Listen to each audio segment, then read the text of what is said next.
Guys, I'm late to the party, but oh my god, I am obsessed with Balatro. It was free on PlayStation Plus this month, and I decided to pick it up after hearing about it for a long time, and oh my god, why did I not discover this game sooner?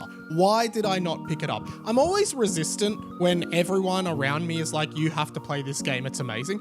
I don't know why. Maybe it's just like a part of me that wants to like go against the grain and not do what everyone else is doing, but maybe sometimes I just need to like shake myself and go, everyone's talking about this, definitely get it. Balatro is a poker roguelike game that is just beyond the most addictive thing I've ever played in my life. I mean, roguelikes in general are always pretty addictive, but this one just blows it out of the park. Hey guys, Mike here. Welcome back to the channel. For more gaming content, hit the subscribe button. Okay, so my history with roguelike games, actually, I don't actually know the difference between roguelike and roguelite. I hear them both being thrown around and I don't know the difference. Maybe I'm being stupid. I'm just gonna say roguelike in this and just correct me in the comments and call me dumb if I'm wrong. I've played a lot of these types of games where the idea of the game is to incrementally get better with each run, a run being like each time you play the game. So you're always trying to get as far as possible in the run you are doing, but each time you finish a run, you end up with upgrades and like benefits that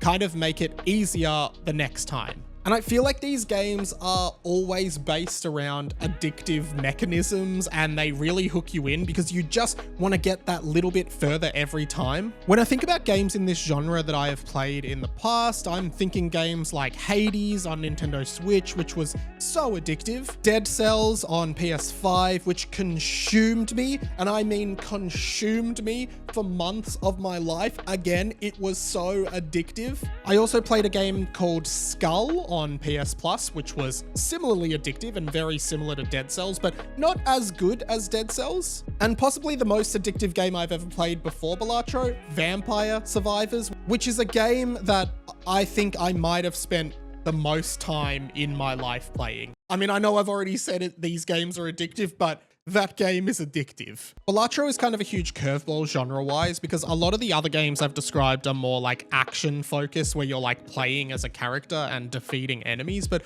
Balatro kind of strips it all back. Instead, you're essentially playing poker. You're dealing poker hands and trying to get the highest score. And I'll be honest, at first that really put me off the game. Like it just didn't sound very fun to me. I had seen glimpses of the gameplay, but overall it just sounded kind of boring. I mean, poker is poker. We all know how to play it. You're just picking a few cards, putting them forward. Sure, could be okay, but it didn't sound great. But that's where the roguelike stuff comes in. You see, in Balatro, you progressively unlock different Joker cards, which add multipliers, different bonus stacking effects that essentially make your hands so much more powerful. They range from simple, something like this Joker means you get ×2 multiplier on every point scored. That's decent, but then they get more advanced and rare as you go along. Like say something like, this Joker means every time you play a card that is a diamond, you get 10 times multiplier.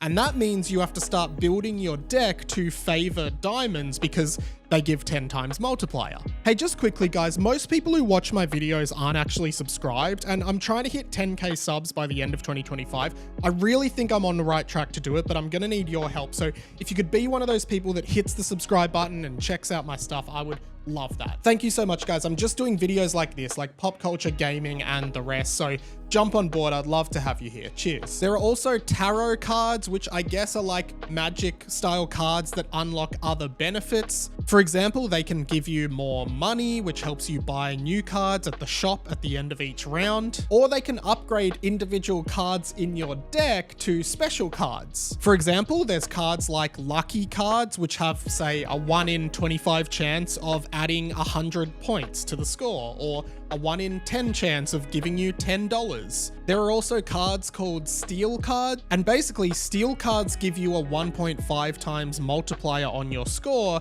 if you haven't played them out of your hand. Glass cards give cards extra points, but they have a 1 in 4 chance of shattering at the end of being played. You can also get wild cards, which are basically cards that can be played as any suit. The list really goes on. Then you also have planet cards, and planet cards can level up different poker hands that you can play. For example, you can get a planet card that upgrades your 3 of a kind level, and it means that if you play 3 of a kind, that is worth more than it was before. I'll be honest, at first the game can be a little bit confusing and overwhelming when you get into it, and I did think that when I started, but it's just like learning any new game. Like, the more you play it, the more you're gonna realize. Then you can start strategizing and making the best possible build with your deck that you can, and oh man, it just gets so fun. I mean, I've only been playing the game for like 3 or 4 days now. I haven't even beat a run. I can't beat the 6 difficulty level. But each time I just want to go back in for more and create like the ultimate deck. It is so satisfying when you have a bunch of Joker cards that are giving you multipliers and bonuses each time and you're just ripping through rounds. But it's one of those games where one tiny mistake or misstep can really make or break a run and cause you to plunk out right when you thought you were going amazingly. Honestly, I can't wait to stop filming this video and go back to playing Balatro because I'm addicted. I think the sign I've always had that a game is really captivating me and possibly addicting me is if I go to sleep and I see that game in my mind. I'm not sure if this is a phenomenon that only I experience. Please let me know if you experience too, but like when I was a kid, I used to play Pokemon Silver version on my Game Boy Color. I'm talking about like 5 or 6 years old. And I would go to bed and I would close my eyes and just see the game, like see it in my mind so vividly. And I'm telling you now, this is a phenomenon I promise you I'm not making up. I used to hear the little 8-bit music in my ears. It was like an audio illusion. The same thing often used to happen when I got obsessed with Tetris. I would close my eyes and I would see the blocks falling down and I would just basically be playing Tetris in my mind. And when I used to get really obsessed with Minesweeper back when I was a kid, I would literally just play games of Minesweeper in my mind. And it's happening again. Last night I was trying to sleep, I closed my eyes and all I could see was Balatro playing in my mind. It is amazing that games can do this. I don't know if it's a good thing or not, but I love roguelikes so much. Whew, thank you so much for watching, guys. Hey, if you like this video, make sure you hit the subscribe button for more content like this. Comment below, have you played Balatro? Let me know your thoughts. And what's your favorite roguelike? And what is a game series you would love to see turned into a roguelike? I'm gonna go first. I would love to see a Kingdom Hearts roguelike game. I think that could be incredible. If you can't think of a comment, but you wanna help me out in the algorithm because it really goes a long way, just comment below 3 of a kind. That way I know you made it to the end and I know you're a true fan.